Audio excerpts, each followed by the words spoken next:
राधे राधे दोस्तों। आज हम आपको सुनाएंगे एक लड़की की बहुत ही अच्छी कहानी। रामेश्वर और सुधा एक मध्यम वर्गीय परिवार के सदस्य थे। भरा पूरा परिवार था। घर में पिताजी, माताजी, छोटा भाई, दो ननंदे जो विवाह करके अपने अपने घर बसा चुकी थीं। बस गाए बेगाए तीज त्योहार पर माता पिता से मिलने आ जाती थीं और अपनी भाभी को भी दुनियादारी की कुछ बातें सुना जाती थी।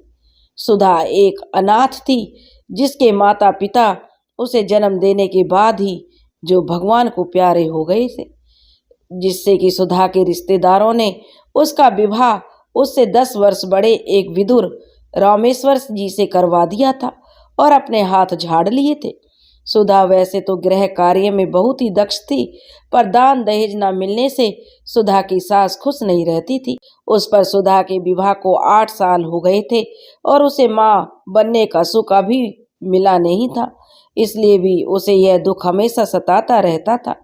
रामेश्वर जी और सोमेश्वर दोनों भाई मिलकर पिता की छोटी सी किराने की दुकान संभालते थे। रामेश्वर जी सिर्फ 10वीं पास हैं, जबकि सोमेश्वर जी 12 जमात पास करके घर के सबसे पढ़े लिखे सदस्य बन चुके थे। छोटा सा शहर है, खुद का मकान था तो गुजर बसर आराम से हो जाती थी। सुधा अब 32 बरस की हो चुकी थी। शादी को 8 बरस हो गए। हर बार कुछ ही दिनों बाद उसका गर्भ खुद ही गिर जाता था, पर बहुत ही डॉक्टर और वैद्य हकीम से उसका इलाज करवाया, तब जाकर कहीं समस्या का निदान हुआ। सुधा का अब 9वां महीना चल रहा था।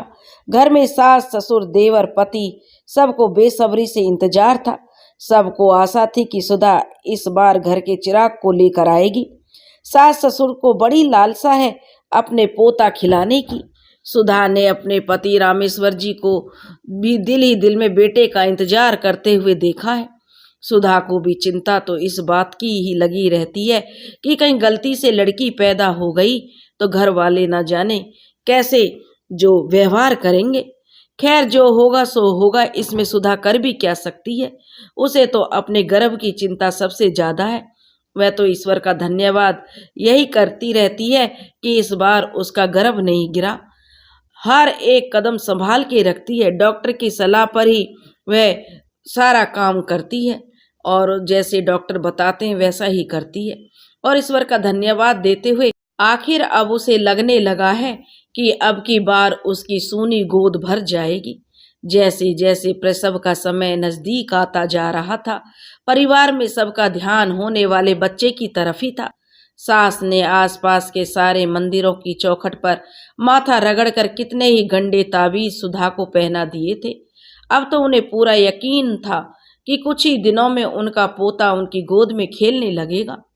राम राम करते हुए वह दिन भी आ पहुंचा जब सुधा को प्रसव पीड़ा शुरू हो गई। रामेश्वर जी फौरन टैक्सी लेकर सुधा को हॉस्पिटल लेकर पहुंच गए। इधर सुधा की सास ने भगवान के नाम का अखंड पाठ करना शुरू कर दिया। ससुर जी भी उत्सुकता से इंतजार करने लगे और रामेश्वर जी का छोटा भाई दुकान बंद करके वह भी सीधा हॉस्पिटल आ पहुंचा। सुधा कस्बे के एक सरकारी अस्पताल में भर्ती हो चुकी थी और प्रसव वेदना अपने चरम पर थी। बाहर रामेश्वर जी और सोमेश्वर खुशखबरी का बेसब्री से इंतजार कर रहे थे। खैर साहब, कुछ ही घंटों में नर्स ने आकर रामेश्वर जी को खबर सुना दी। मुबारक हो, आपके घर लक्ष्मी आई है। खबर सुनते ही दोनों भाइयों को मानो लकवा मार गया। क्या लड़की पैदा हुई है? दोनों एक साथ ऐसे बोले जैसे लड़की पैदा नहीं हुई, आसमान से बिजली गिर गई हो। दोनों भाइयों के चेहरे के रंग उड़ गए। उनके हाव भाव देखकर नर्स जो इनाम पाने की लालसा लेकर आई थी वह भी जो चुपचाप चली गई और कहने लगी, हाँ, आपकी पत्नी ने लड़की ही पैदा की है, जाइए जाकर मिल लीजिए।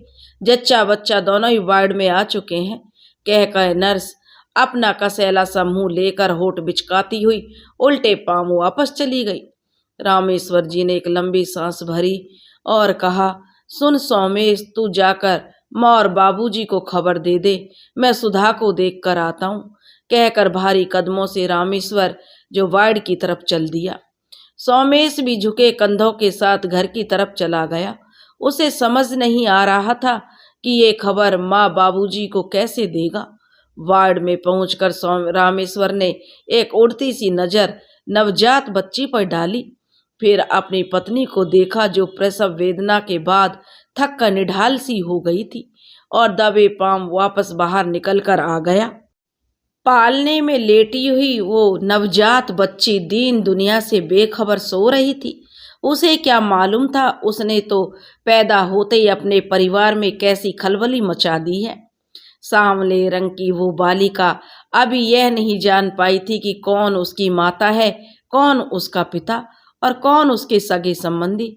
उसे तो अभी प्यार, नफरत, घृणा और स्नेह इन सब भावों का कुछ पता ही नहीं था। अभी तो उसने अपनी आंखें खोलकर भी दुनिया को ठीक से देखा भी नहीं था। सुधा उसकी माँ, जो उसके लिए वो तो साक्षात देवी का स्वरूप थी। उसकी अथक पूजा और एक अनोखा वरदान, उसकी सूनी गोद को हरा भरा करके खिलने वाला एक पुष्प और जाने क्या क्या, वह अपनी माँ के लिए थी।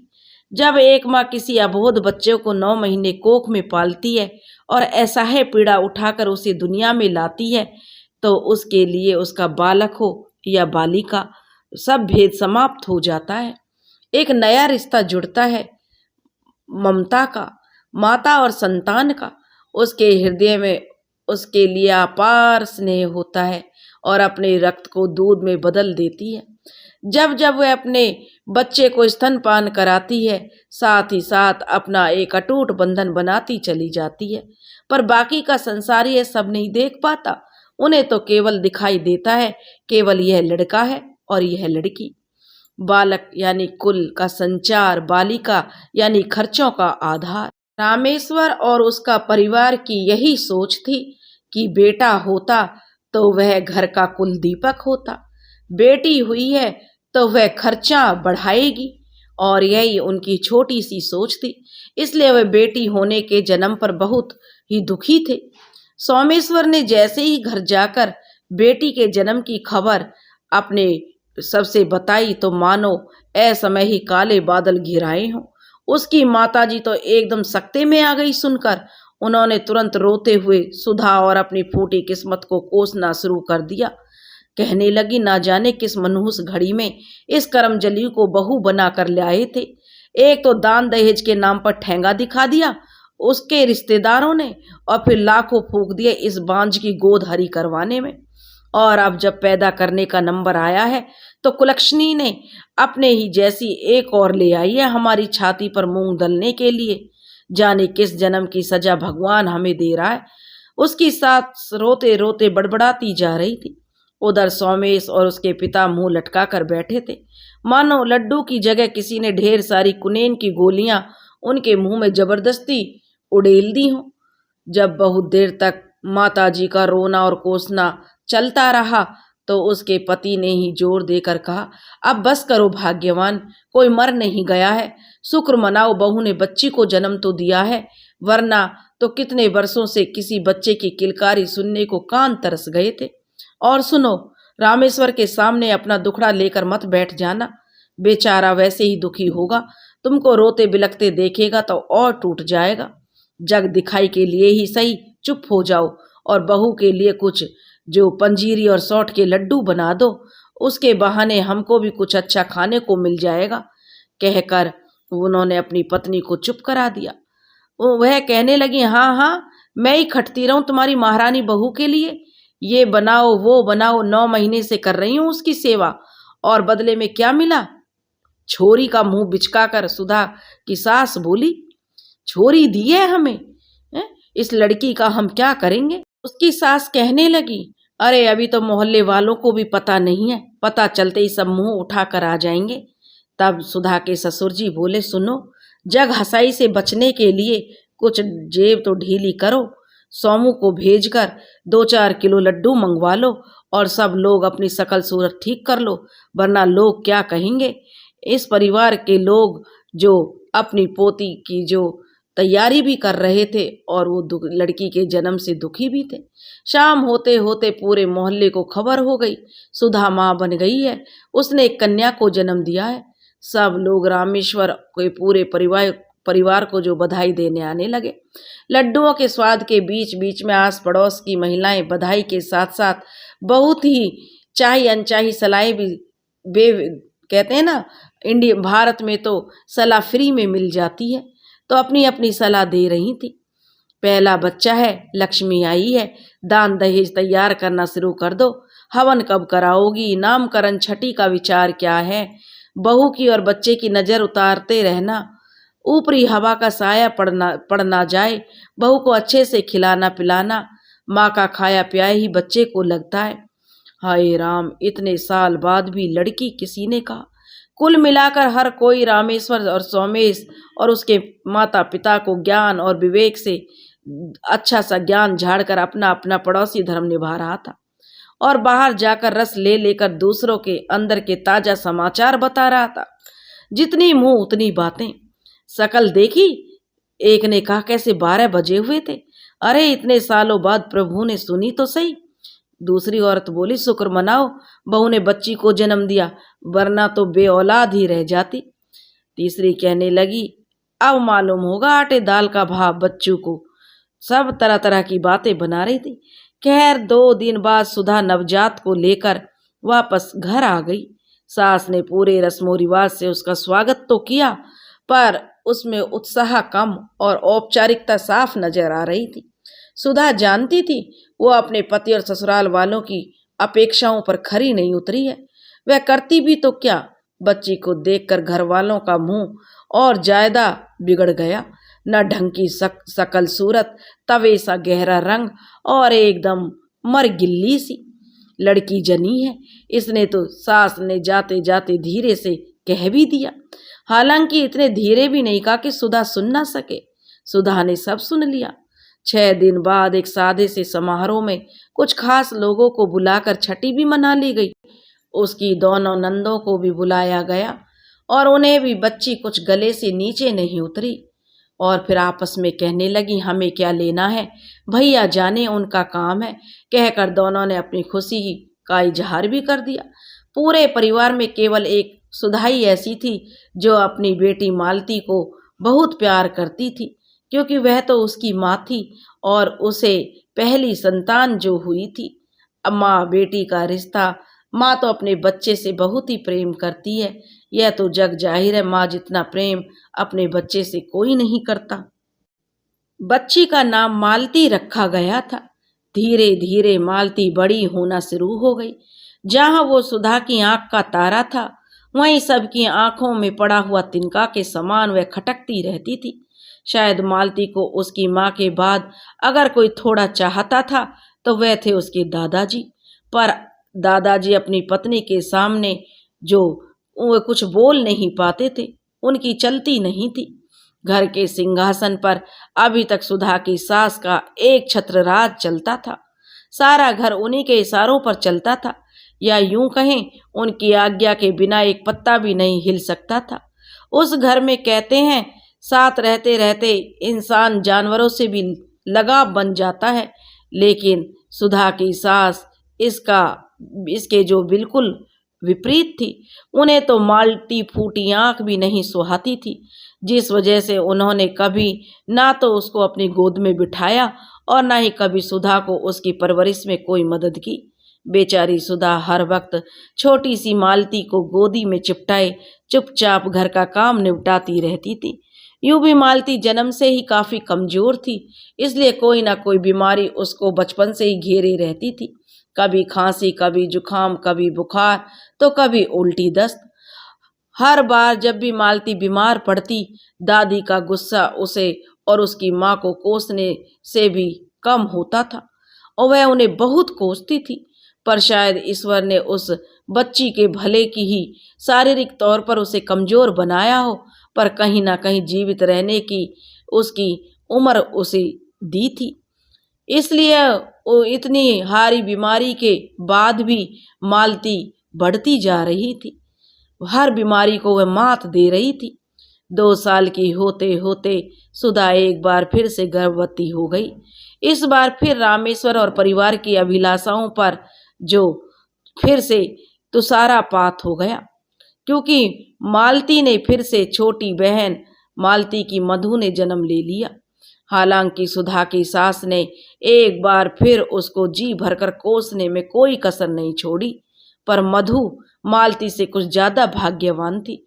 उसके नैन नक्श बहुत सुंदर थे और रंगत भी दूधिया थी। ना चाहते हुए भी पूरे परिवार की लाडली अब मधु थी, या यूं कहें जो प्रेम मालती को ना मिला सका वह मधु के हिस्से आ गया। ईश्वर की कृपा से मधु बहुत हष्ट पुष्ट भी थी और बहुत जल्दी मधु पूरे परिवार की चहेती बन गई।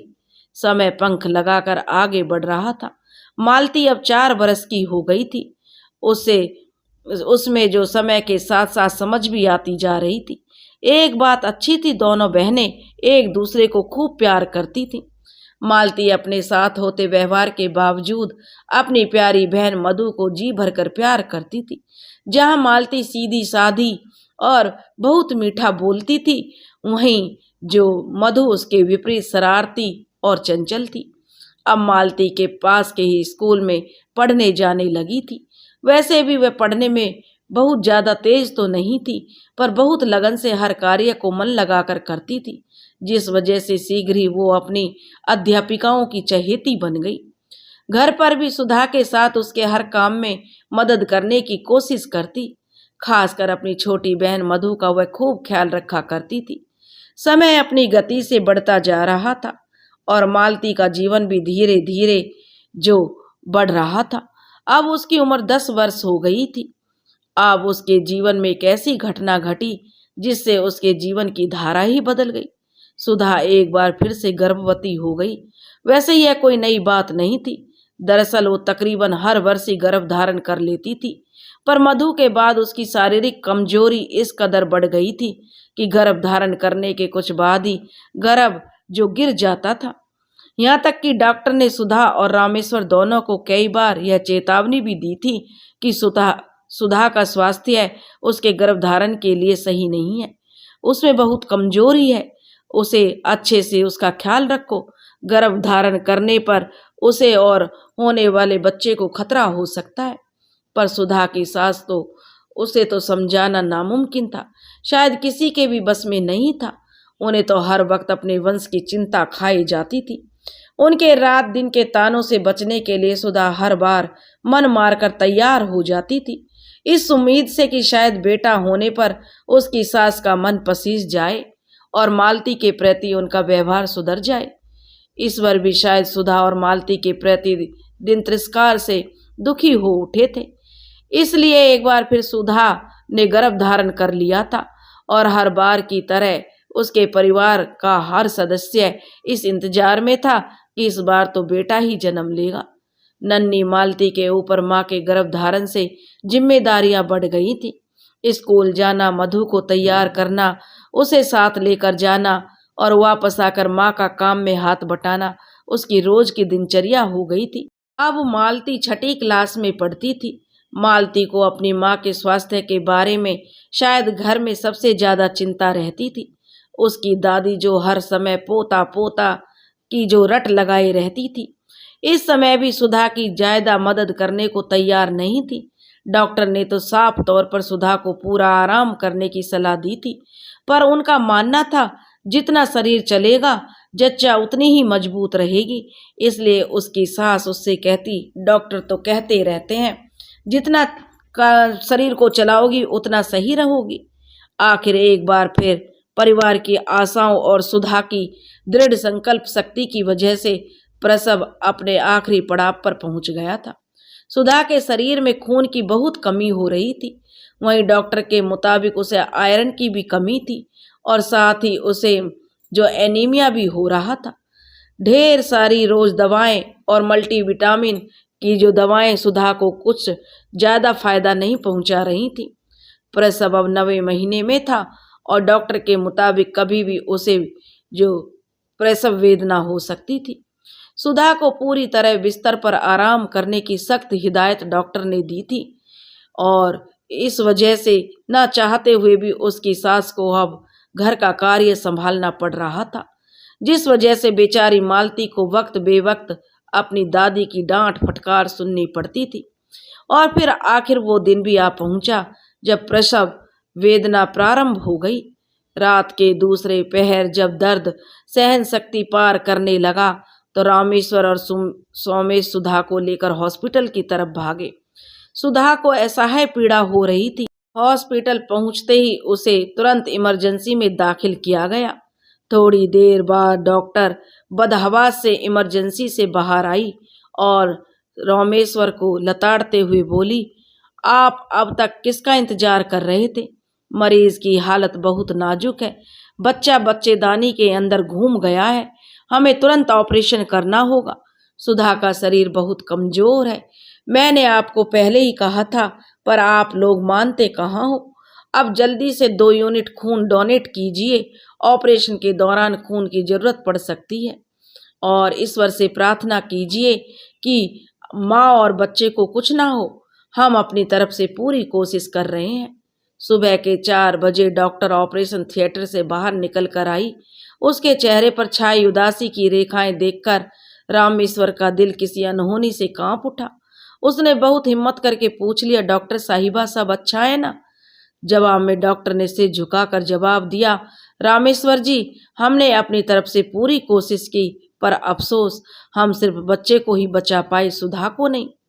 पहली बार रामेश्वर सुनकर भी नहीं समझ पाया कि उसने फिर से कहा, सुधा ठीक है ना? डॉक्टर ने सर हिला दिया कि और उसे वहीं छोड़कर अपने केबिन की तरफ बढ़ गई। शायद पहली बार रामेश्वर को सुधा पर जाने अनजाने किए गए अपने गलत व्यवहार का आभास हुआ और पहली बार उसे समझ आया कि वो सुधा से कितना प्यार करता था। पर सुधा उसकी सब बातों से बेखबर अब उसे छोड़कर जा चुकी थी, उससे दूर, बहुत दूर। पर जाते जाते भी उसे वह एक अनमोल तोहफा देकर गई थी। अब की बार सुधा ने रामेश्वर को उसके घर का चिराग दे दिया था। भले ही उसके लिए खुद उसके जीवन की ज्योति बुझ गई थी। रामेश्वर वहीं जमीन पर बैठकर फूट फूट कर रोने लगा था। रामेश्वर के घर का माहौल बहुत ही अजीब था। एक तरफ सुधा की लाश थी तो दूसरी तरफ उस अबोध बालक, उनके घर का चिराग। किसी को समझ नहीं आ रहा था कि वे खुशी मनाए या गम। सुधा के अच्छे स्वभाव की वजह से आसपास के मोहल्ले में वह काफी लोकप्रिय थी और ये बात अलग थी कि उसकी सास के कड़वे स्वभाव की वजह से आसपास की महिलाएं कम ही उसके घर आया जाया करती थी। पर फिर भी मिलनसार, सीधी और बहुत ही अच्छा बोलने वाली सुधा को सब पसंद करते थे। यही वजह थी जिसने कि उसके देहांत की खबर जिसने भी सुनी वो भागता हुआ उसके घर की तरफ निकल पड़ा। देखते ही देखते आसपास की सभी महिलाएं और अधिकांश पुरुष रामेश्वर के घर पर इकट्ठा हो चले थे। सभी के मन में एक ही सवाल था कि अब इस नवजात शिशु को कौन संभालेगा। सबकी सहानुभूति सुधा की इस आखिरी निशानी के साथ बनी हुई थी। महिलाएं आपस में खुसर फुसर करके अलग अलग कयास लगा रही थी। आपस में कह रही थी, क्या होगा, कैसे होगा। सब अपनी अपनी अटकलें और धीमी जुबान में तरह तरह की सलाह भी दे रही थी। इन सब से दूर मालती और मधु अपने छोटे भाई के पास दबी सहमी सी सुबक रही थी। उनकी व्यथा सुनने वाला कोई नहीं था। बेचारी मालती बड़ी बहन होने के साथ साथ माँ का कर्तव्य भी निभाने को मजबूर थी। घर के सभी लोगों का ध्यान इस समय से जल्द से जल्द सुधा के शव को उसकी सद्गति देने में लगा था। सारा पुरुष वर्ग पूरी तन्मयता से सुधा के पार्थिव शरीर को पंच तत्व में विलीन करने की प्रक्रिया में जुट गया। सुधा के मायके खबर भेज दी गई, परंतु वहां से किसी ने आने की कोई उम्मीद नहीं थी। रामेश्वर को तो मानो सुधा ही बिसर गई थी। रह रहकर वो बिलख बिलख कर रो रहा था। ऐसे में सोमेश ने सारे कार्यक्रम की वागडोर संभाल रखी थी। शाम होते होते सुधा का अंतिम संस्कार पूरे विधि विधान से संपन्न करा दिया गया और सारे पड़ोसी अपने घर की ओर चले गए। इस बीच सुधा की एक मित्र थी जो उसने तीनों बच्चों को संभालने की जिम्मेदारी कुछ समय के लिए उठा ली थी, क्योंकि सुधा की सास तो जग जाहिर करके बहू के शोक में इतना दुखी थी कि उन्हें तो अपनी भी खबर नहीं थी। जब शाम गहराने लगी तो वो दोनों बच्चियां और सुधा की सास से विदा लेकर अपने घर चली गई। सुधा के जाने के बाद सबसे बड़ी समस्या थी उस छोटे से बच्चे को कौन संभालेगा। बच्चे की दादी को पोता होने की तो बहुत खुशी थी, पर एक नवजात बालक को संभालने की जिम्मेदारी उठाने को भी वह तैयार नहीं थी। आखिरकार सबकी सहमति से और घर की खुशी के लिए मालती को अपने छोटे भाई की देखभाल का जिम्मा सौंप दिया गया और इसके लिए उसे अपनी पढ़ाई का त्याग देना पड़ा। इस तरह से जो बेचारी मालती के कमजोर कंधों पर न केवल अपने छोटे भाई की जिम्मेदारी थोप दी गई, बल्कि साथ ही साथ उसके जीवन से शिक्षा के प्रकाश को भी बुझा दिया गया। यूं तो गायत्री देवी सुधा की सास ने कह दिया था कि मालती तो सिर्फ उनकी मदद करेगी, बच्चे की देखभाल तो वो ही करने वाली हैं। पर परिवार का हर सदस्य जानता था कि सुधा के जाने का सबसे बड़ा बोझ अब मालती को ही सहना है। 10 बरस की कच्ची उम्र में ही मालती ने मानो पूरी गृहस्थी का भार उठाना सीख लिया था। धीरे धीरे दोनों भाई बहनों को पूरी जिम्मेदारी से वे रसोई के काम का बोझ मालती के नाजुक कंधों पर आ पड़ा था, जिसने उसको कच्ची उम्र में ही बहुत ही परिपक्व बना दिया था। पर कहीं ना कहीं उसके मन में एक छोटी सी सपने देखने वाली बच्ची जिंदा थी, परंतु जिम्मेदारियों का बोझ उसे असमय ही वयस्क बना रहा था और एक छोटी सी बच्ची के शरीर में एक वह बहुत ही समझदार बड़ी लड़की बनती जा रही थी। पढ़ाई के प्रति अपने लगाव की वजह से वो समय निकालकर अपने दोनों भाई बहन की मदद भी करती और इस तरह खुद को भी शिक्षित करती। रामेश्वर ने घर वालों के जोर देने के बावजूद दूसरे विवाह से साफ इनकार कर दिया। इस बीच सोमेश का विवाह हो गया, पर घर में एक और महिला का प्रवेश हो गया, परंतु मालती की जिम्मेदारियां जस की तस बनी रहीं। समय अपनी गति से बीत रहा था। तीनों बच्चे एक दूसरे के सहारे बड़े होते जा रहे थे। मधु अब 10वीं कक्षा में आ चुकी थी। साथ ही मालती ने भी प्राइवेट विद्यार्थी के रूप में 10वीं का फॉर्म भर दिया था। यह मालती की लगन का नतीजा था कि वे दोनों भाई बहनों का ख्याल रखती थी, घर के काम भी करती और साथ साथ अपने दोनों भाई बहनों की पढ़ाई पर भी ध्यान देती। मालती का सांवला गहरा रंग और उसके साधारण नए नक्श से ज्यादा उसके गुणों की चर्चा होती। जो भी उसे देखता उसकी तारीफ करने से नहीं चूकता।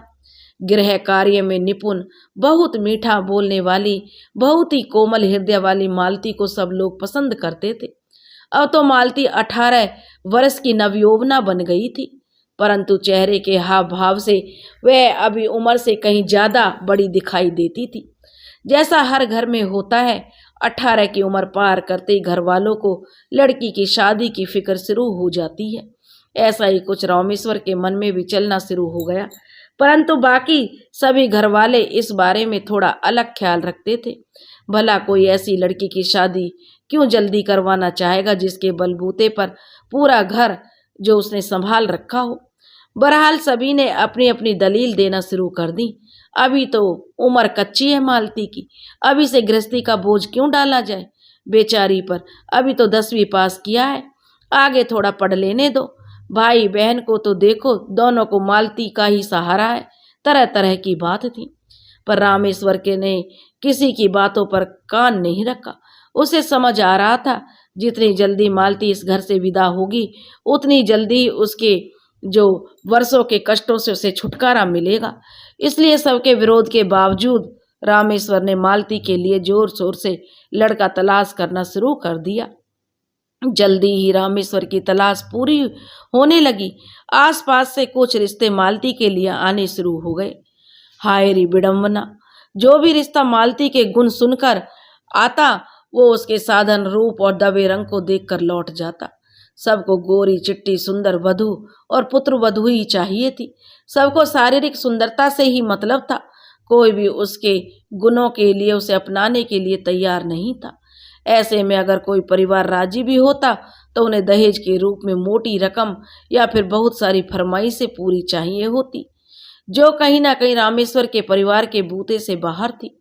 कुछ रिश्ते ऐसे भी आए जो उम्र में मालती से बहुत बड़े थे, या फिर कोई विदुर या कोई तलाकशुदा जिसने अपनी कमसिन भोली बेटी का रिश्ता जोड़ना रामेश्वर को मंजूर नहीं था, क्योंकि रामेश्वर अपने बच्चों से प्यार करता था। कुछ ने तो हद ही कर दी, मालती की जगह मधु का ही हाथ मांग लिया। यह सुनकर तो रामेश्वर का गुस्सा 7वें आसमान पर चढ़ गया। यूं ही करते करते 2 साल निकल गए। रामेश्वर की चिंताएं और मालती की उम्र लगातार बढ़ती चली जा रही थी। सबसे बड़े दुख की बात तो ये थी, खुद परिवार के लोग बजाय मालती का मनोबल बढ़ाने के उसको ही दोष देने लगे। खासकर रामेश्वर की माताजी और मालती की दादी। उन्हें तो एक और मौका मिल गया मालती और सुधा को कोसने का। गायत्री देवी अब दिन रात मालती को मनहूस, अभागी और न जाने किन किन बातों से उसे सम्मानित करती रहती। हर रिश्ते में नापसंद होने का टीकरा बेचारी मालती के सिर पर ही फूटता, मानो वो जानबूझकर रिश्ता ठुकरा रही हो। जब करीब 10 से ज्यादा रिश्ते मालती को अस्वीकार करके चले गए तो गायत्री देवी को मालती का रिश्ता पक्का करने के लिए एक उपाय सूझा। उसने तुरंत में जो है पूरे परिवार को अपना ये उपाय बताया। हालांकि सभी को इस उपाय में कुछ अच्छा महसूस नहीं हो रहा था, पर गायत्री देवी ने साम दाम दंड भेद लगाकर आखिर सबको अपनी योजना को स्वीकार करवा ही लिया था। कुछ दिनों बाद एक अच्छा रिश्ता मालती के लिए लखनऊ से आया। लड़का अच्छी सरकारी नौकरी करता था। परिवार भी बहुत छोटा और शालीन था। रामेश्वर और सोमेश्वर जाकर लड़के और परिवार से मिलकर आए थे। उनको रिश्ता बहुत पसंद आया था। सबसे अच्छी बात तो यह थी कि वह दान दहेज की भी उनकी कोई ज्यादा मांग नहीं थी। रमेश बहुत ही अच्छा शालीन लड़का था। रमेश के पिताजी स्वयं सरकारी नौकरी से रिटायर हो चुके थे। रमेश से 1 साल छोटी बहन, उसका विवाह भी कुछ समय पहले हो चुका था। रमेश की माताजी बहुत ही धार्मिक विचारों वाली महिला थी और उन्हें अपने पुत्र के लिए सीधी सादी सुघड़ घरेलू लड़की ही चाहिए थी, और गृह कार्य में जो दक्ष हो, जो घर को आकर जो अपनी घर गृहस्थी का भार संभाले, ताकि वो अपना समय भगवत भक्ति में गुजार कर अपना यह लोक और परलोक संवारना चाहती थी। रमेश भी बहुत अधिक महत्वाकांक्षी नहीं था। उसे भी अपने माता पिता की तरह सीधी सादी लड़की को जीवन संगनी बनाने का विचार था। तय हुआ कि कुछ ही दिनों में लड़के वाले लड़की को देखकर रिश्ता पक्का कर देंगे। रामेश्वर के मन में बस यही खटका था कि कहीं मालती का रंग और रूप इस रिश्ते में आड़े ना आ जाए। फिर भी वो इस रिश्ते को लेकर काफी जो खुश था। घर आकर उसने सारी बातें सब घर के सदस्यों को बताई और साथ ही कहा कि वो चाहता है कि मालती का रिश्ता रमेश के साथ पक्का हो जाए। जन्म पत्रिका के हिसाब से वर वधू के 36 गुण मिल चुके थे। अब तो उसे पूरा यकीन था कि मालती का रिश्ता इसी घर में हो जाएगा। इधर गायत्री देवी इस रिश्ते को पक्का करने का इरादा मजबूत कर चुकी थी। वो चाहती थी जैसे भी हो मालती की शादी होकर इस घर से चली जाए तो शायद उनके भी दिन फिरें। इस बार उसने मन में ठान रखी थी कि कुछ भी हो जाए मालती के रंग रूप की वजह से यह रिश्ता हाथ से नहीं जाना चाहिए। बेचारी मालती, उनकी पसंद नापसंद का तो किसी को कोई ख्याल नहीं था। वो तो मानो खूंटे से बंधी बछिया थी, जिसकी रस्सी जिस किसी को सौंप दी जाए वही उसका मालिक हो जाता है। किसी ने उससे पूछना भी उचित नहीं समझा कि क्या वो यह रिश्ता पसंद भी करती है या नहीं। यहाँ तक कि उसकी दादी ने तो सख्त हिदायत दे दी थी कि उसको इस मामले में बोलने का कोई अधिकार नहीं है। इतने घरों से इतने रिश्ते ठुकरा कर लोग चले गए हैं और कब तक वो यहाँ पड़ी रहेगी। अब जिस भी लड़के से उसका रिश्ता होगा उसे चुपचाप मंडप में बैठ जाना होगा। 21 साल की मालती के दिल में शायद शादी विवाह को लेकर कोई सपना बचा ही नहीं था। उसे तो हरदम यही डर सताता रहता था, अगर कोई लड़का उसे नापसंद करके चला गया तो ना जाने कितने दिनों तक दादी के ताने उल्हाने, सारे परिवार का तिरस्कार उसे सहन करना पड़ेगा। अब तो वो भी दिन रात यही मानती जैसे भी हो उसका विवाह हो जाए, शायद सबको शगुन मिले। इसलिए वो चुपचाप सिर झुकाकर सबकी बातें सुनती और जैसा उसे करने को कहा जाता मान लेती। अगले ही हफ्ते रमेश के घर से जो खबर आ गई कि वे लोग लड़की देखने आ रहे हैं, यह खबर सुनकर गायत्री देवी ने पूरे परिवार को इकट्ठा किया और अपनी योजना सबको समझा दी। योजना सुनते ही रामेश्वर भड़क गया। पर गायत्री देवी ने उसको समझा बुझाकर और रोकर मालती और सुधा का वास्ता देकर यह कहते हुए मना लिया कि अरे एक बार फेरे हो जाएंगे और लड़की अपने घर चली गई तो फिर सब उसे स्वीकार कर ही लेंगे। फिर मालती घर के काम में इतनी कुशल है, वो जल्दी ही सबका मन मोह लेगी। वैसे भी रामेश्वर भी चाहता था अब कैसे भी मालती का रिश्ता हो ही जाए, इसलिए उसने भी अनमने मन से हाँ कर दी। बेचारी मालती तो सकते में आ गई यह सुनकर, पर उसे पता था आज उसकी बात सुनने वाला कोई भी नहीं है, इसलिए वो सर झुकाए सबकी हाँ में हाँ मिलाती चली गई। आखिर लड़के वाले नियत दिन सोमेश्वर के द्वार पर आ ही पहुंचे। रमेश के पिताजी और माताजी लड़की को देखने आए थे। रामेश्वर का पूरा परिवार जोर शोर से उनके स्वागत में जुट गया। घर में तरह तरह के व्यंजन और पकवान बनाए गए। बाहर से कई तरह की मिठाइयां लाई गईं। बार बार मनुहार करके उन्हें पकवान परोसे जा रहे थे। गायत्री देवी हर पकवान परोसते हुए मालती की पाक कला की भूरी भूरी तारीफ करने से नहीं चूक रही थी। साथ ही उसकी बुनाई कढ़ाई, उसके मधुर स्वभाव की बात करने से नहीं चूक रही थी। पूछे जाने पर जिसको देखने आए वो कहाँ है, तो गायत्री देवी बोली बड़ी मुश्किल से राजी करके तैयार होने भेजा है, वरना उसको तो सादा रहना ही पसंद है। अब तो शाम होने लगी थी और मेहमानों की खूब खातिरदारी हो चुकी थी। रमेश की माताजी ने एक और बार संकोच के साथ गायत्री देवी से पूछा, अपनी पोती को बुलवाइए, अब तो हमारे जाने का समय हो चला है। गायत्री देवी ने तुरंत सोमेश को इशारा किया, बेटा जाओ देखो मालती अब तक क्यों नहीं आई। कुछ देर में एक सुंदर साड़ी में लिपटी मालती को लेकर सोमेश वापस आ गया।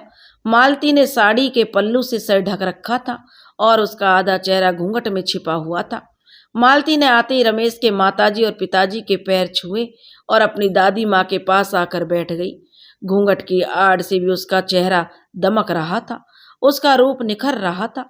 अचानक घर की बत्ती गुल हो गई, चारों तरफ अंधकार छा गया। तुरंत लैंप का इंतजाम किया गया।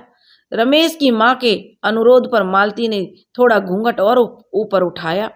रमेश जो पहले ही मालती के हाथों से बने स्वादिष्ट पकवान खाकर तृप्त हो चुका था, मालती के रूप लावण्य पर भी जो मोहित हो गया।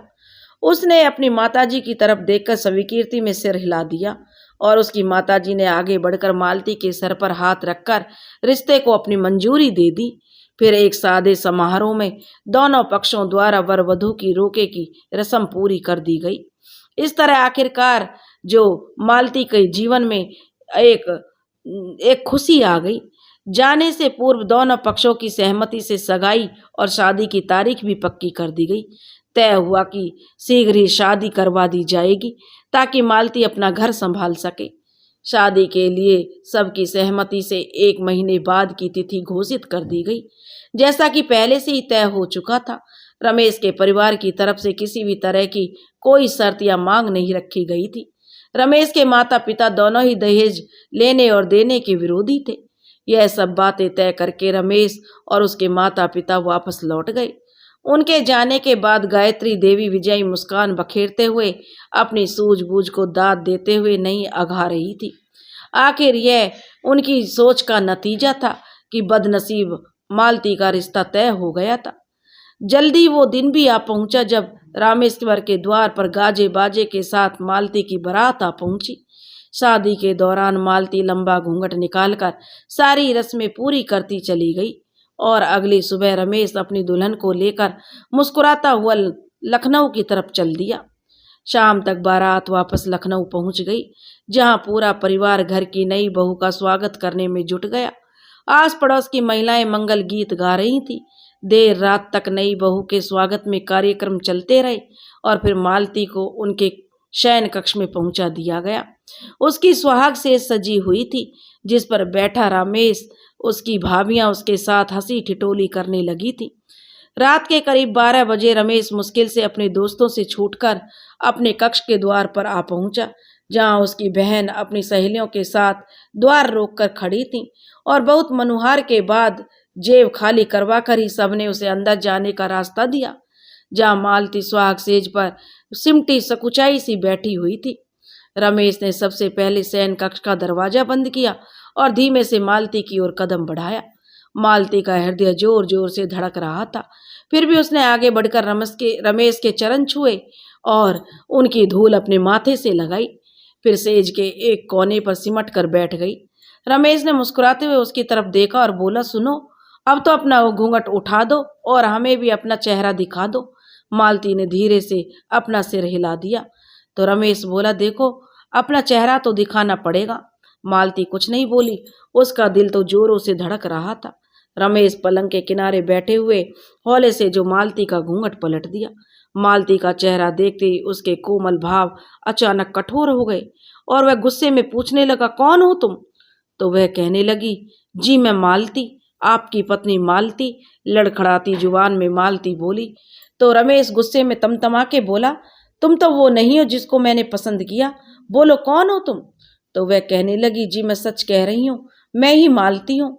मालती कहने लगी, इसका मतलब? रमेश बोला, तुम्हारे घर वालों ने मुझसे धोखा किया है, मुझे किसी और लड़की को दिखाकर तुम्हें मेरे मत्थे मढ़ दिया। यह सरासर धोखा है मेरे साथ। मैं कभी तुमको अपनी पत्नी स्वीकार नहीं करूंगा। इतना कहकर रमेश पैर पटकता हुआ दरवाजा खोलकर कमरे से बाहर निकल गया और मालती उसके पीछे पीछे फर्श पर बैठकर जो रो रही थी। वही हुआ जिसका उसे डर था। वह जानती थी कि यही होने वाला है। रमेश उसे नापसंद करके बाहर निकल गया। रमेश उसे छोड़कर बाहर चला गया था। मालती रमेश को जाते हुए देखती रही। वो जानती थी उसने और उसके परिवार ने रमेश के साथ छल किया था, पर काश वो सुन लेता कि इस प्रपंच में बेचारी मालती तो एकमात्र कठपुतली थी जिसे उसके परिवार ने जब जैसा चाहा वैसे नचाया। काश वो कह पाती कि वो नहीं चाहती थी कि उसका विवाह इस तरह धोखा देकर किया जाए, पर वो यह भी समझती थी कि यहाँ कोई उसकी बात का यकीन नहीं करेगा। यकीन करना तो बहुत दूर, कोई उसकी बात भी सुनना पसंद नहीं करेगा। उसे समझ नहीं आ रहा था कि वो क्या करे। उसे तो बस रह रहकर अपनी किस्मत पर रोना आ रहा था। उसकी आंखों से आंसुओं की धारा बहकर उसके चेहरे से होकर उसके चमकीले ब्लाउज को भिगो रही थी। रमेश के गुस्से को देखकर वो इतना तो समझ चुकी थी कि शायद अगली सुबह उसे इस घर से धक्के मारकर निकाल दिया जाएगा। अगर ऐसा हुआ तो वह क्या करेगी? वो कहाँ जाएगी? पिता के घर के दरवाजे भी दादी तकरीबन बंद ही कर चुकी थी। उसे याद आया, चलते चलते दादी ने उसके कान में कहा था। वो शब्द अभी भी पिघले शीशे की तरह उसके कानों में बह रहे थे। दादी ने कहा था, देखो, अब वही तेरा घर है। हमने बहुत साल तुझे पाल लिया, बड़ी मुश्किल से जुगत लगाकर तेरा विवाह कर रहे हैं। डोली में जा रही है, ध्यान रहे, जीते जी वो चौखट मत लांगियो। जैसे भी हो मिन्नत करके मना लीजो अपने घर वाले और अपने घर वालों को। और खबरदार जो हम पे कोई लाछन लेकर वापस लौटी, वरना मुझसे बुरा कोई नहीं होगा, समझी करम जली। यही सब सोचते सोचते कमरे में उसी कोने में पड़ी मालती कब सो गई उसे पता ही नहीं चला। दरवाजे पर होती थपथप की आवाज से उसे अगली सुबह जगाया। रमेश रात का गया वापस नहीं आया था। मालती ने जल्दी से उठकर अपने कपड़े ठीक किए और फिर घूंघट काटकर आगे बढ़कर दरवाजा खोला। देखा सामने उसकी ननंद चाय की ट्रे लेकर खड़ी मुस्कुरा रही थी। मालती को देखते ही वो शरारत भरी आवाज में बोली, और भाभी, रात में सोई भी या भैया के साथ रत जगा किया? अच्छा, भैया को उठा दो और चाय पी लो, फिर तरोताजा होकर तैयार हो जाना और दोनों लोग नीचे आ जाना, कुछ मेहमान आने वाले हैं। अचानक उसकी नज़र पलंग पर पड़ी। वो बात कहते कहते रुक गई। उसकी पारखी नज़र झट ताड़ गई कि रात कोई बिस्तर पर सोया ही नहीं था। साथ ही उसने अपनी भाभी को हुआ न पाकर भी वो चौंक गई थी। बोली, भाभी, भैया कहाँ गए? रात में आए तो थे या फिर क्या हुआ? तो मुझे भी तो बताओ भाभी, क्या हुआ है? मालती समझ नहीं पा रही थी कि क्या जवाब दे। वो बस दरवाजे के पास नजरें झुकाकर चुपचाप खड़ी रही। उसकी चुप्पी देखकर ननंद चाय की ट्रे रखकर उसके पास आई और उसकी दोनों बाजू पकड़कर फिर बोली, बोलो भाभी, क्या हुआ कल रात? मुझे बताओ, भैया ने कोई गलत बात की? आपका झगड़ा हुआ? आप चिंता मत करो, अगर कुछ भी गलत कहा या किया तो मैं बाबूजी को बता दूंगी। और उसने फिर प्यार से पूछा। मालती क्या बताती, बस प्रेम के इस अधिकार भरे स्वर को सुनकर उसके आंसू बह निकले। फिर एक बार फिर वो जोर जोर से रोने लगी मालती को यूं रोता देखकर उसकी ननंद को कुछ समझ नहीं आ रहा था, पर उसे आभास हो चला था कुछ तो बहुत बड़ी गड़बड़ है। हैरानी ये थी कि ऐसा क्या हुआ कि उसका सीधा समझदार भाई अपनी नवविवाहिता को शादी की पहली रात यूं छोड़कर चला गया, और वो भी बिना किसी को बताए। उसने चाय की ट्रे रखी और मालती को यह कहकर चली गई, आप चिंता मत करो भाभी, सब ठीक हो जाएगा, आप चाय पीकर फ्रेश हो जाओ। इतना कहकर उसने कमरे से जाते हुए कमरे का किवाड़ बंद कर दिया। थोड़ी देर में मालती थोड़ी संयत होकर उठी और जाकर खुद को तरोताजा करते हुए भाग्य के इस खेल का सामना करने के लिए तैयार होने लगी। इधर ननंद ने जाकर वहां का सब हाल अपनी माताजी यानी मालती की सास को बताया। सब सुनकर रमा जी, जो अपने पति को सब हालात से जो उन्होंने बताया, दोनों ही पति पत्नी रमेश के अचानक किए व्यवहार से काफी दुखी और चिंतित हो उठे। दीनानाथ जी रमेश के पिता को अपनी परवरिश पर पूरा भरोसा था, फिर भी शादी के पहले ही दिन इस प्रकार बहू को अकेला छोड़कर उसके चले जाने से वो बहुत ही ज्यादा नाराज और परेशान थे। काफी सोच विचार के बाद सभी मेहमानों को रमेश के कार्यालय में अचानक आए काम का वास्ता देकर सभी कार्यक्रम जो निरस्त कर दिए गए, और रमा और दीनानाथ जी और रमेश की बहन ने मालती को उसके कमरे में ही मिलने के विचार से जो रमेश के कमरे का रुख किया। कमरे में पहुंचते ही मालती ने आदर से अपने सास ससुर के पांव छुए और सर झुकाकर खड़ी हो गई। दीनानाथ जी ने अपनी धीर गंभीर आवाज में मालती से बोलना शुरू किया, मालती बेटा, हम जानते हैं रमेश के इस ओछे बर्ताव की वजह से तुम बहुत दुखी होंगी, पर तुम्हारी ही तरह हम सबको बताए बिना न जाने वो क्यों ऐसे गायब हो गया है। पर तुम किसी बात की चिंता मत करो, मुझे और रमा को अपने माता पिता की तरह समझो और बेझिझक बताओ ऐसी क्या बात हुई तुम दोनों के बीच जो रमेश आधी रात को ऐसे चला गया। यकीन रखो आज से तुम हमारे परिवार का हिस्सा हो और हमारे होते हुए तुमको यूं दुख नहीं उठाना पड़ेगा। उनकी ऐसी प्यार भरी बातें सुनकर एक बार फिर मालती फवक फवक कर रोने लगी। रमा जी ने आगे बढ़कर उसे अपने सीने से लगा लिया और पुचकारते हुए उसे शांत होकर सारी बात बताने के लिए कहा। आंसुओं के बीच अगले आधे घंटे सिसकते हुए मालती ने सारा किस्सा बयान कर दिया। पूरी बात सुनने के बाद थोड़ी देर तक कमरे में सिर्फ और सिर्फ मालती की सिसकियां सुनाई दे रही थी। सब लोग हैरान से चुपचाप बैठे थे, किसी की समझ में नहीं आ रहा था इस परिस्थिति से कैसे बाहर निकला जाए।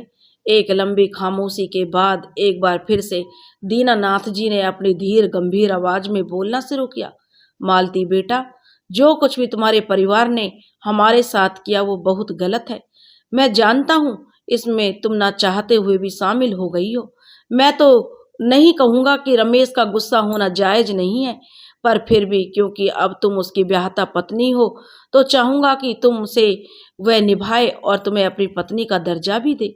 पर वो ऐसा करेगा या नहीं मैं नहीं जानता, और न ही हम उसे ऐसा करने को बाध्य कर सकते हैं। हाँ, इस परिवार का मुखिया होने के नाते मैं तुम्हें वचन देता हूँ कि तुम इस घर में बहू के रूप में रहोगी और हम तुम्हें उतना ही प्यार और सम्मान देंगे जितना अपनी बेटी को देते हैं। क्यों, सही है ना रमा? रमा कहने लगी, हाँ जी, बिल्कुल सही कहा आपने। और आखिर मालती हमारे घर की बहू है और किसी और की गलती की सजा हम इस बेचारी को कैसे दे सकते हैं। पहली बार मालती ने चैन की सांस ली। आखिर उसकी किस्मत से उसे एक प्यार करने वाले माता पिता मिल गए थे। अगले दिन रात को रमेश घर लौटकर आया। उसकी हालत से साफ जाहिर था कि वो बुरी तरह नशे में चूर था। दीनानाथ जी, रमा जी और उसकी बहन ने उससे बात करनी चाहिए, पर नशे की हालत में धुत रमेश ने ना किसी की बात सुनी और ना ही किसी से सीधे मुंह बात करी। वो सीधा अपने कमरे में जाकर बिस्तर पर औंधा लेट गया और कुछ देर में गहरी नींद सो गया। मालती ने धीरे से उसके जूते उतारकर उसके बिस्तर से बाहर लटके पैरों को बिस्तर के ऊपर करके उसे कंबल ओढ़ा दिया। उसके बाद वो अलमारी से दूसरा गद्दा निकालकर कमरे के एक कोने में सिमट कर लेट गई। उसके जहन में रह रहकर पिछली घटनाएं घूम रही थी। शायद किस्मत ने उसे रोने के लिए ही बनाया है, तभी तो बचपन से आज तक उसे केवल ठोकरें और लोगों का तिरस्कार ही नसीब हुआ है। पूरी दुनिया में एक शायद माँ थी जिससे उसे प्यार किया था, वरना बाकी सबने तो उसे कोसने और दुत्कारने में कभी कोई कसर नहीं छोड़ी थी। अपने जीवन के बीते सालों और आने वाले समय को सोचकर उसका मन सिहर जाता और आंखों से गंगा जमुना बह निकलती। शायद दादी सही कहती थी, वो है ही बदनसीब, उसे कोई प्यार नहीं कर सकता कभी। उसने सोचा था शायद विवाह के बाद उसकी किस्मत पलट जाए, पर अब तो उसकी रही सही उम्मीद भी चकनाचूर हो चुकी थी। रमेश की नजरों में वो अपने लिए सिर्फ घृणा और अपमान देख पाई थी। उसे तो लेस मात्र भी गुमान नहीं था कि कभी उसका पति उसे स्नेह की नजर से देखेगा भी या नहीं। अब उसके नसीब में सिर्फ ठोकरें लिखी थी।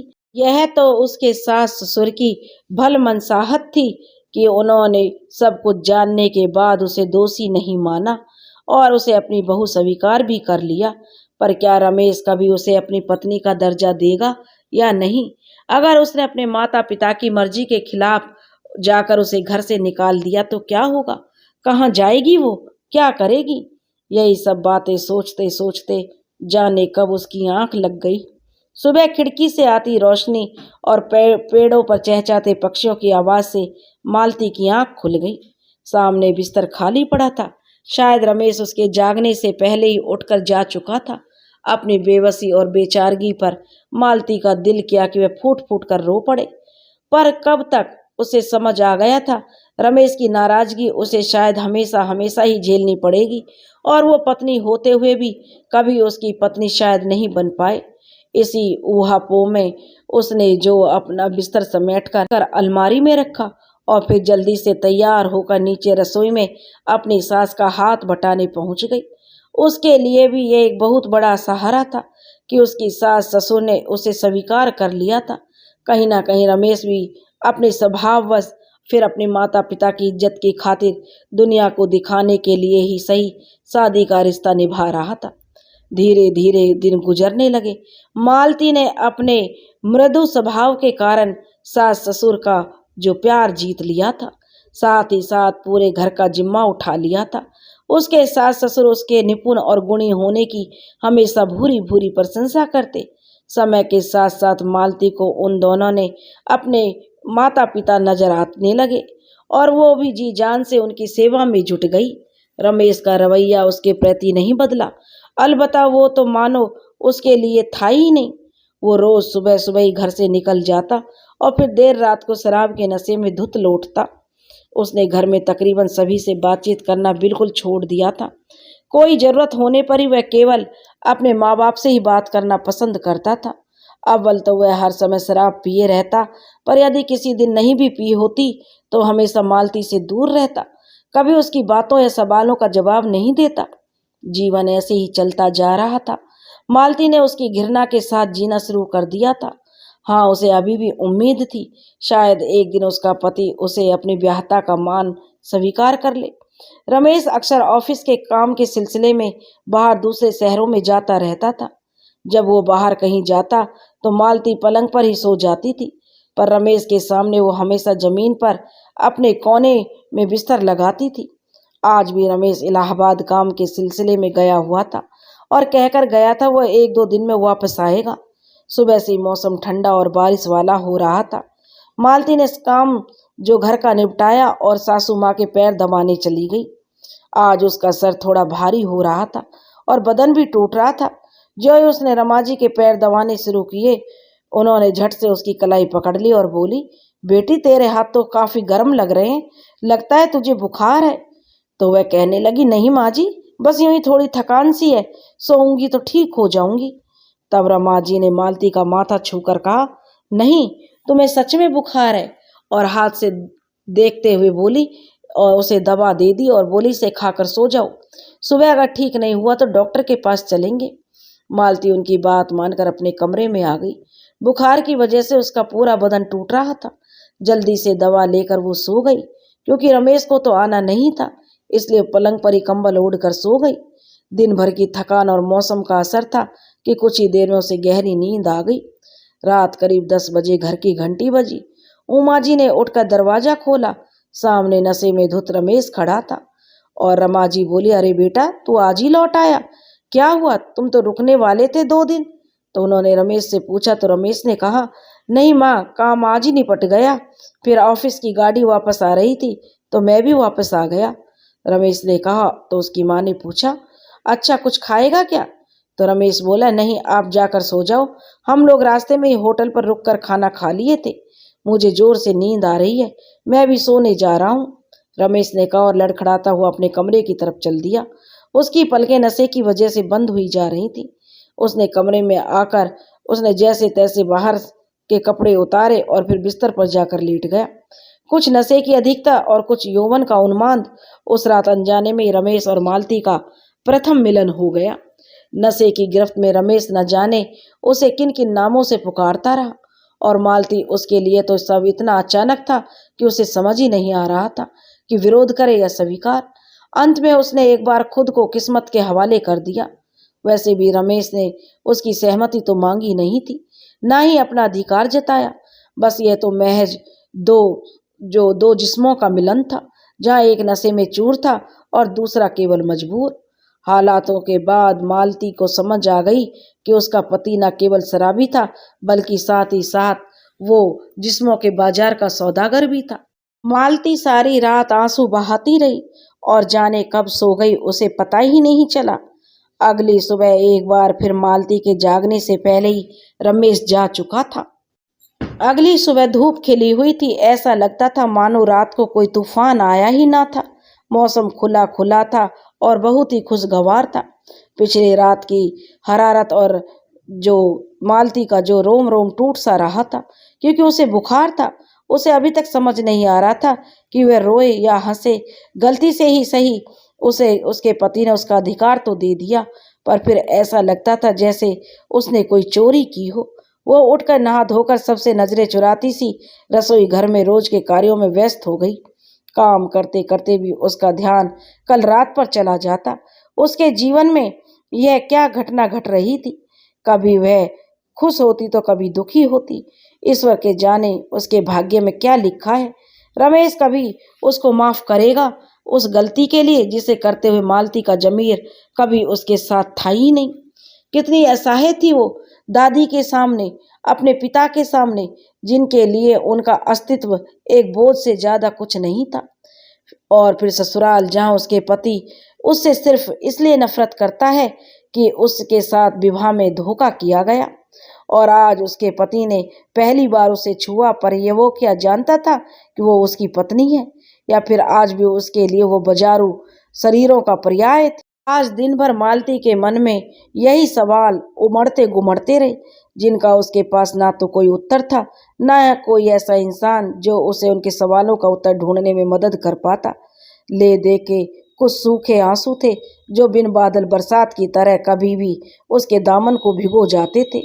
एक वो ही तो उसके सुख दुख के साथी थे। जब कोई पास नहीं होता तो आ जाते थे उसके गालों पर लुढ़क जाते। जीवन एक बार फिर सामान्य गति से चलने लगा। वो घटना मानो हुई नहीं थी। रमेश अभी भी उसकी तरफ नजर उठाकर ना तो देखता था, ना ही उससे बात करता था। उसके लिए तो मानो वह थी ही नहीं। अब तो मालती ने एक बार भी फिर से अपनी तकदीर से समझौता कर लिया था। मालती का सारा समय घर के कामकाज या फिर सास ससुर की सेवा में गुजर रहा था। समय अपनी गति से बढ़ रहा था, पर शायद ईश्वर को मालती के जीवन का सुख रास नहीं आ रहा था। जो ही लगता कि सब कुछ सामान्य हो चला है, एक नया तूफान उसको जो झकझोर कर चला जाता।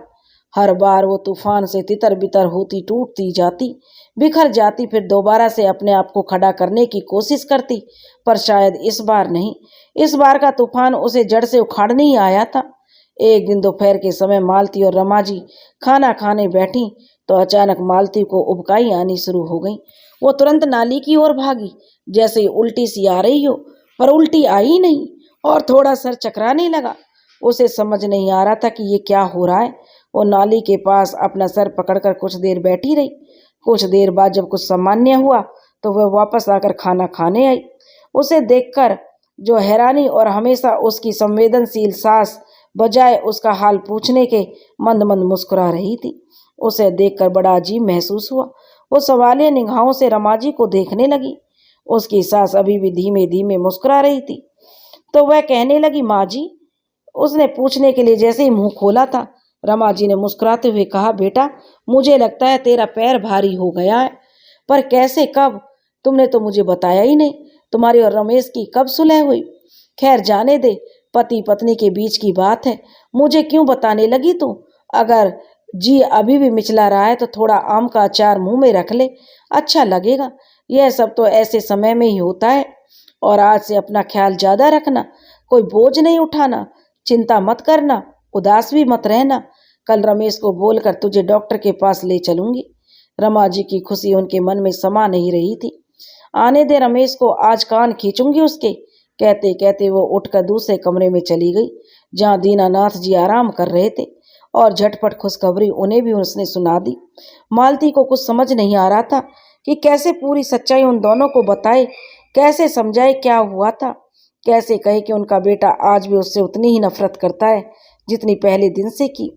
फिर मन कहता कि शायद बच्चे के आने से ही उसे रमेश का थोड़ा प्यार और विश्वास मिल जाए, शायद ये बच्चा उसकी किस्मत संवार दे। उसने सुना था हर आने वाला बच्चा अपने साथ अपनी किस्मत लेकर आता है, शायद उसका बच्चा अपने साथ साथ अपनी माँ का भाग्य भी चमका दे। आशा और निराशा के बीच झूलती मालती को अभी भी समझ नहीं आ रहा था इस खबर से उसे खुश होना चाहिए या दुखी।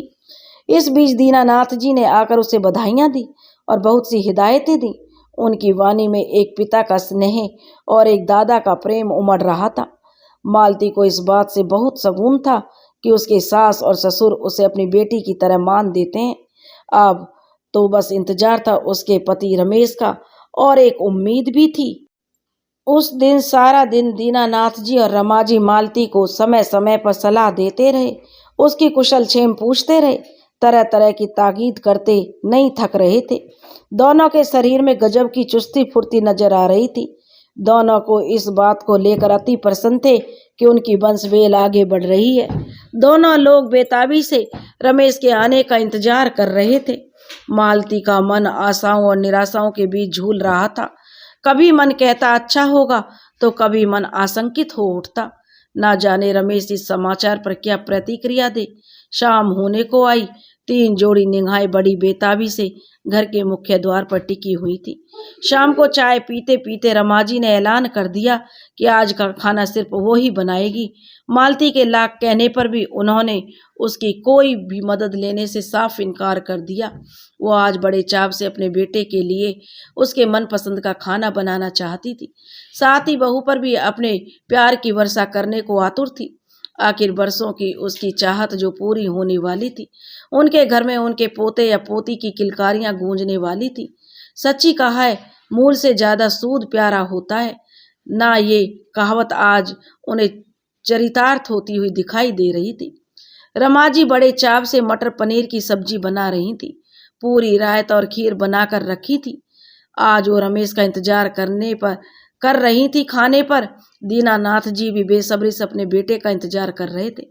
करीब 9 बजे रमेश आखिर घर वापस लौट आया। रमाजी ने उसे घर में घुसते ही उसके जो हाथ मुंह धोने के लिए कहा और बोली, तुम जल्दी से कपड़े बदल कर आओ बेटा, आज मैंने तुम्हारे लिए तुम्हारा मनपसंद खाना बनाया है, सब साथ मिलकर खाएंगे।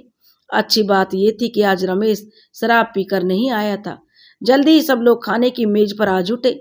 रमा जी ने सबको प्यार से खाना परोसा। रमेश शायद किसी बात को लेकर खुश था। उसने मुस्कुराते हुए रमा जी को पूछा, क्या बात है माँ, आज तो तुमने मेरी मनपसंद की सभी चीजें बनाई हैं, क्या कोई खास बात है? दीनानाथ जी और रमा जी मुस्कुराने लगे।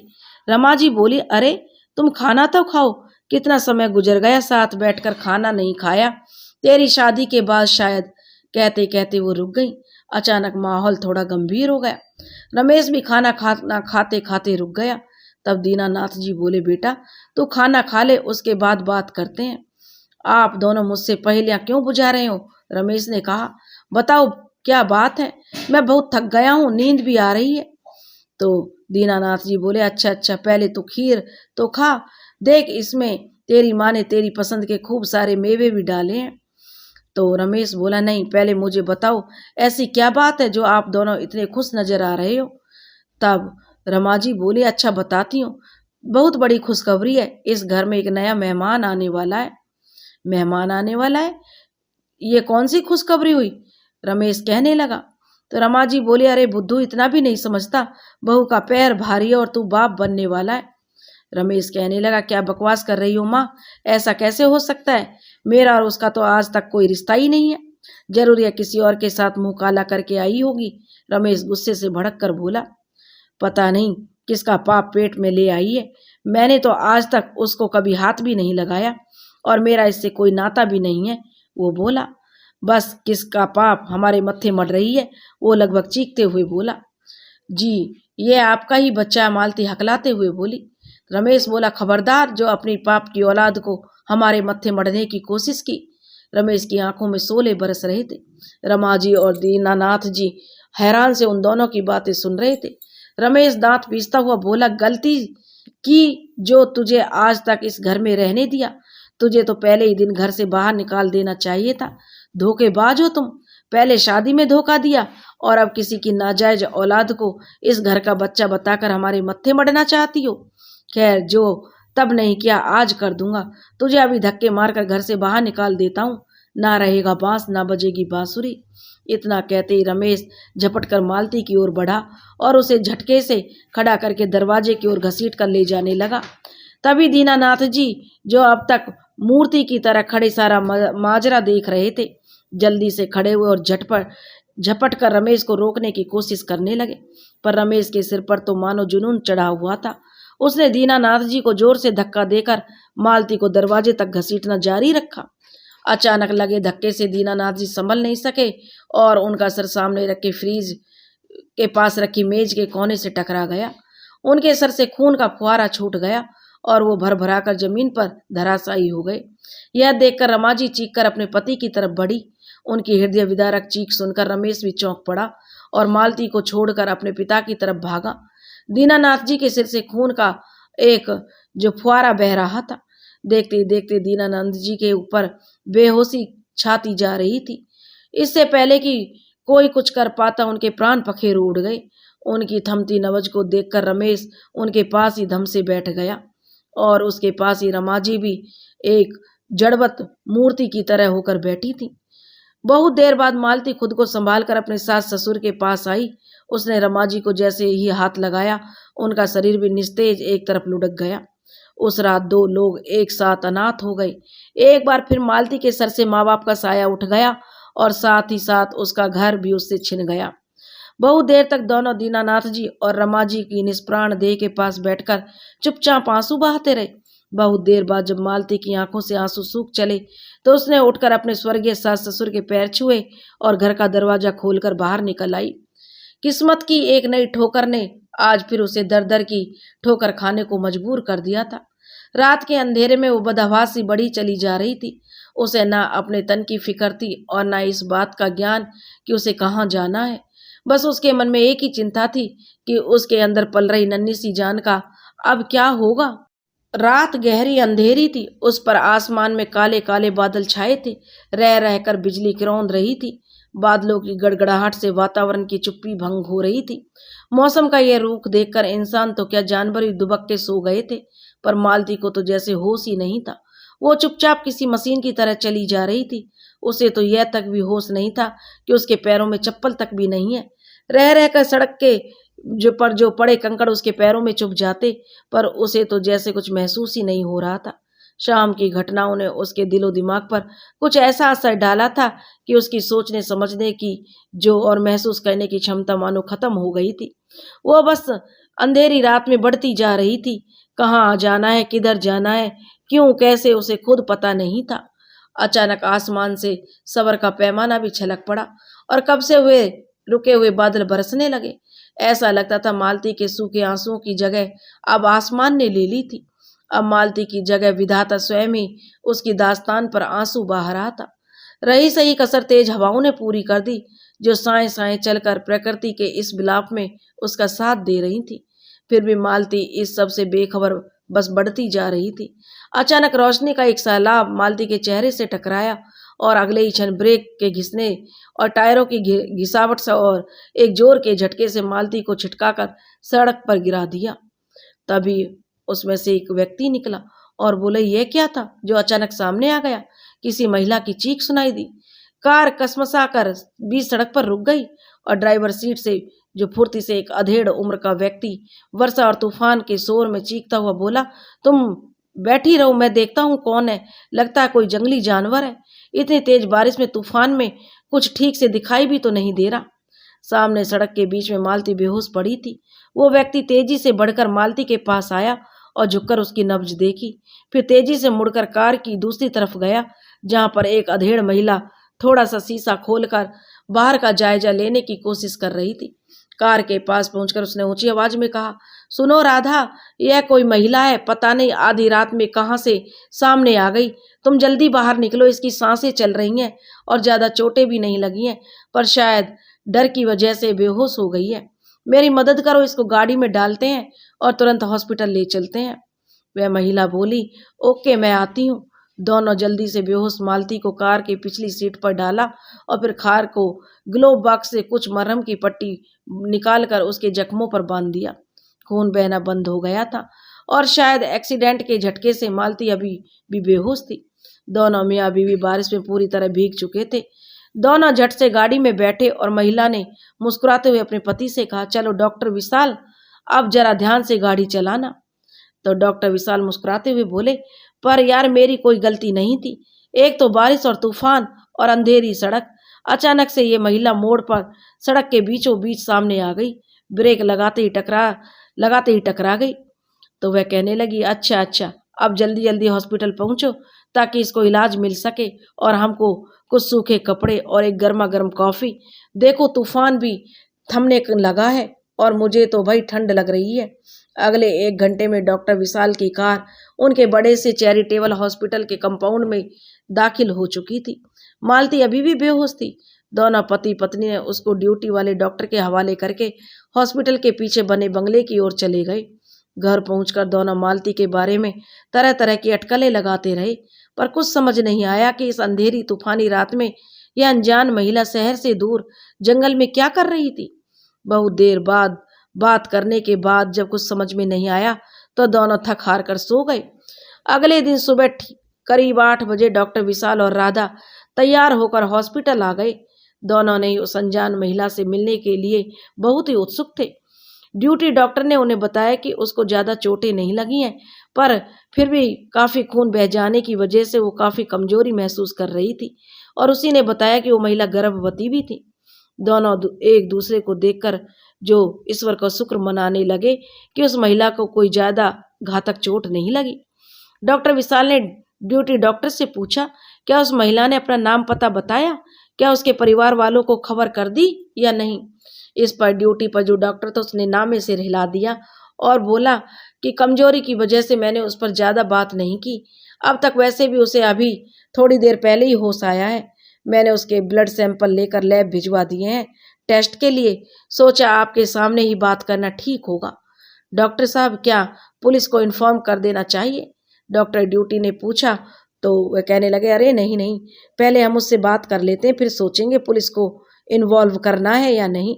डॉक्टर विशाल ने कहा। तो वह कहने लगा, ठीक है डॉक्टर साहब।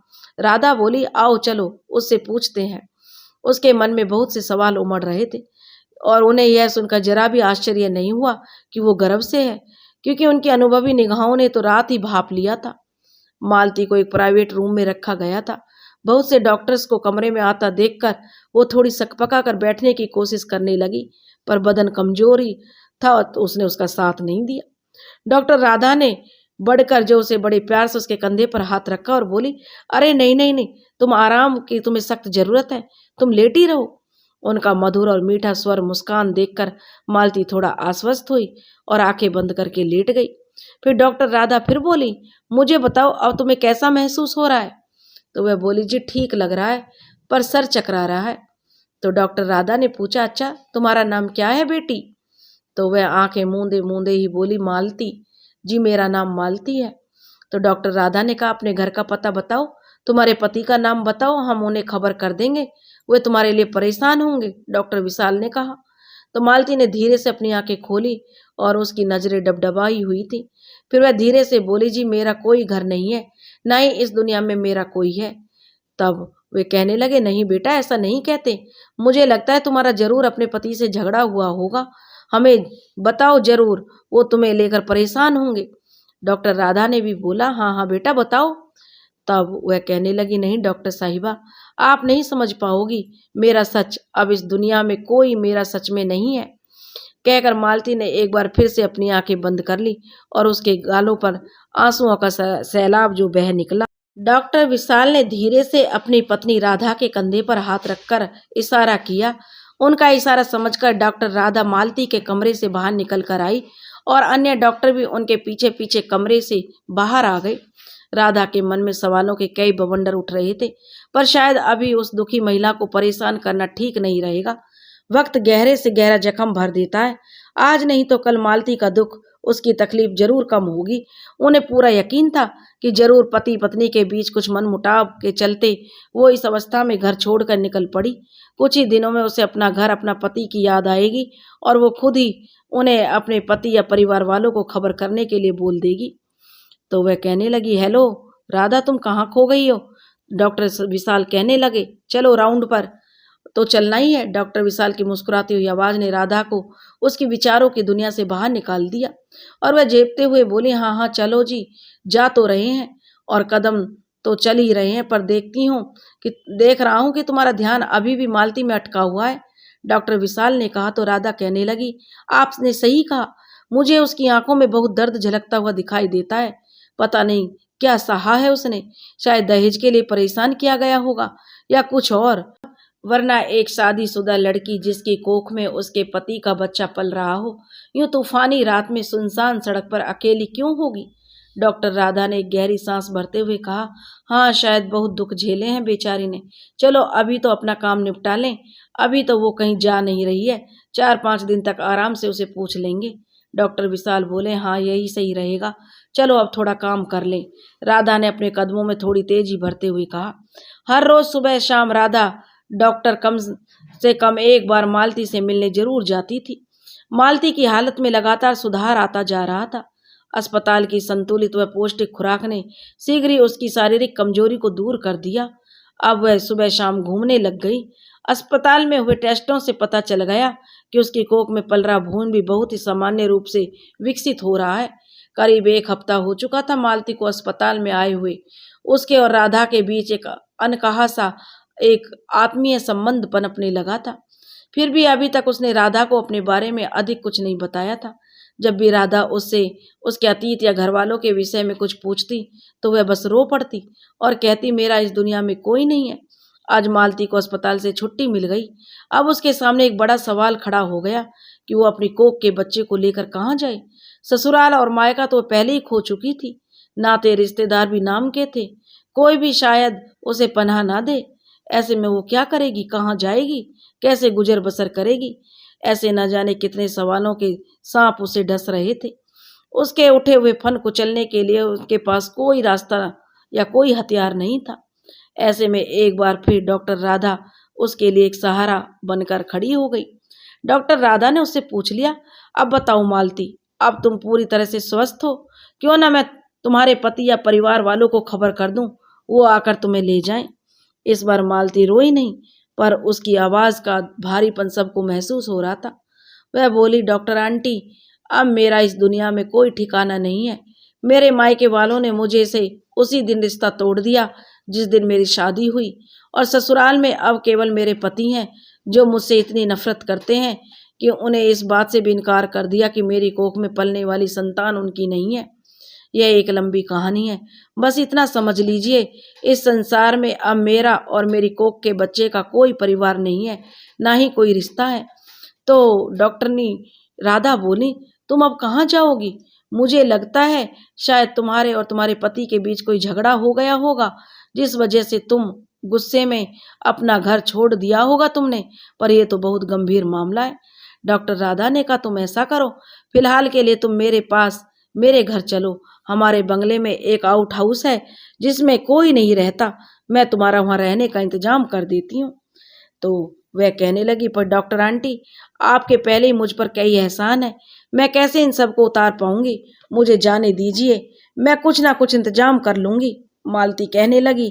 तो राधा कहने लगी, आंटी कहकर पराया तो मत करो, मैं भी तुम्हारी माँ जैसी हूँ ना, वैसे भी इतना बड़ा घर खाली पड़ा है, तुम रहोगी तो घर संभालने में मेरी मदद करोगी और मेरा भी मन लगा रहेगा। मैंने विशाल जी से बात कर ली है इस बारे में, और फिर दिन में तुम हॉस्पिटल में कुछ मदद कर देना, हमको यहाँ भी बहुत सारे लोगों की जरूरत है। डॉक्टर राधा ने कहा। जी। कहते कहते एक बार फिर मालती की आंखों से गंगा यमुना बह निकली, पर ये आंसू उसके दुख के नहीं, खुशी के थे। ईश्वर ने एक बार फिर से 2 फरिश्तों को उसकी मदद के लिए भेज दिया था। अब धीरे धीरे मालती ने डॉक्टर राधा का सारा घर संभाल लिया था। डॉक्टर राधा और विशाल के उठने से पहले वो पूरे घर की साफ सफाई, नाश्ता सब तैयार करके देती और जागने से पहले ही गर्मा गर्म चाय लेकर तैयार रहती। कभी कभी डॉक्टर राधा प्यार से झुंझला जाती और कहती, अरे कुछ काम मुझे भी करने के लिए छोड़ दिया करो, तुमने तो जैसे पूरे घर के काम करने का ठेका ले लिया है। मालती बस उनकी बात सुनकर हौले से मुस्कुराकर और कहती, आपने इतना प्यार, इतना सम्मान दिया है, साथ ही रहने के लिए और सर छुपाने का सहारा दिया है, तो बदले में मुझे भी तो कुछ आपके लिए करने का हक है ना। अच्छा अच्छा, जैसे तेरा मन करे वैसा कर, पर हाँ ध्यान रखना, ज्यादा भारी काम तुम्हें और तुम्हारे होने वाले बच्चे को नुकसान पहुंचा सकता है। डॉक्टर राधा ने कहा, और ध्यान से अपनी सभी दवाएं लेती रहा करो। देखते ही देखते 6-7 महीने गुजर गए। मालती के प्रसव का 8वां महीना भी पूरा होने लगा। लगातार देखभाल और जांच से उसका स्वास्थ्य बिल्कुल सही चल रहा था। जैसे जैसे उसके प्रसव का समय करीब आता जा रहा था, डॉक्टर राधा ने उनके घर का काम जो उसे करने से रोक लगा दी थी कि अब वह घर का कोई काम नहीं करेगी। नियत समय पर मालती को हॉस्पिटल में भर्ती करवा दिया गया। उसने एक सुंदर सी कन्या को जन्म दिया। ये ईश्वर का ही प्रताप था कि कन्या के नैन नक्श तो मां पर गए थे, पर उसका रंग अपनी दादी पर था, जो भी उसे देखता देखता ही रह जाता। डॉक्टर राधा और डॉक्टर विशाल तो ऐसे खुश हो रहे थे मानो उनके घर में ही उनकी पोती ने जन्म लिया हो। डॉक्टर राधा ने नन्ही गुड़िया का नाम परी रख दिया।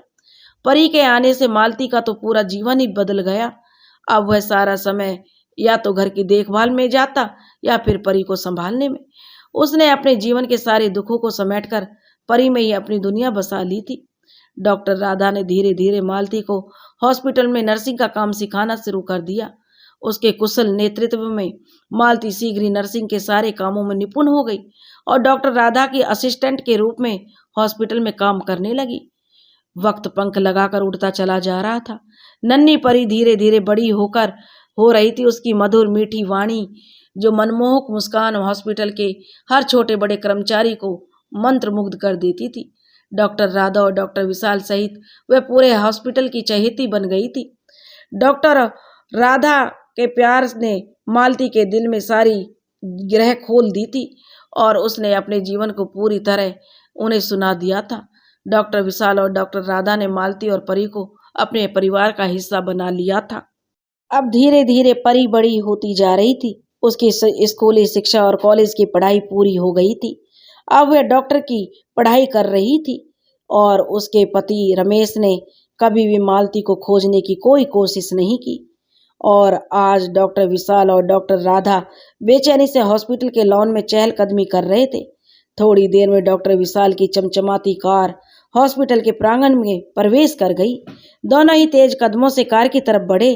ड्राइवर ने उतरकर कार का पिछला दरवाजा खोला और पिछली सीट से परी ने उतरकर डॉक्टर राधा को गले लगाया और मुस्कुराते हुए बोली, देखे बड़ी माँ, आज मैंने आपका सपना पूरा कर दिया है। तो डॉक्टर राधा बोली, हाँ बेटा, हमको तुम पर नाज है। यह सब मालती की मेहनत और लगन और तपस्या का फल है, जो आज तुम इतनी तरक्की कर पाई हो। और उसे देखो, आज भी काम में ऐसे खोई रहती है कि तेरे आने की भी उसे सुध नहीं है। जा, पहले जाकर उससे मिल ले जिसने तेरी पहचान बनाने के लिए खुद की पहचान मिटा दी है। आज से तो उसकी पहचान है। जब भी तुझे कोई देखेगा तो कहेगा, ये डॉक्टर परी मालती की होनहार बेटी है। परी जल्दी जल्दी कदम बढ़ाकर हॉस्पिटल में प्रवेश कर गई और अपनी माँ से मिलकर उसने अपनी माँ का आशीर्वाद लिया। उसकी माँ अपनी बेटी को डॉक्टर बनी देखकर बहुत खुश हो रही थी, लेकिन उसका भाग्य कहीं मालती की बदनसीबी। उसका भाग्य तो चमक गया बेटी का, और बेटी के साथ वह अच्छे से रह रही थी, लेकिन कभी भी उसके मायके वालों ने और उसके पति ने यह खबर नहीं ली कि मालती मर गई या जिंदा भी है, और ना ही मालती फिर लौट कर आई। अब उसकी अपनी होनहार परी के साथ उसकी जिंदगी आराम से कट रही थी। उसे माता पिता का भरपूर प्यार देने वाले डॉक्टर राधा और डॉक्टर विशाल मिल गए थे। दोस्तों, अगर आपको हमारी कहानी पसंद आई हो तो प्लीज़ हमारे चैनल को लाइक करें, सब्सक्राइब करें और शेयर करें। राधे राधे।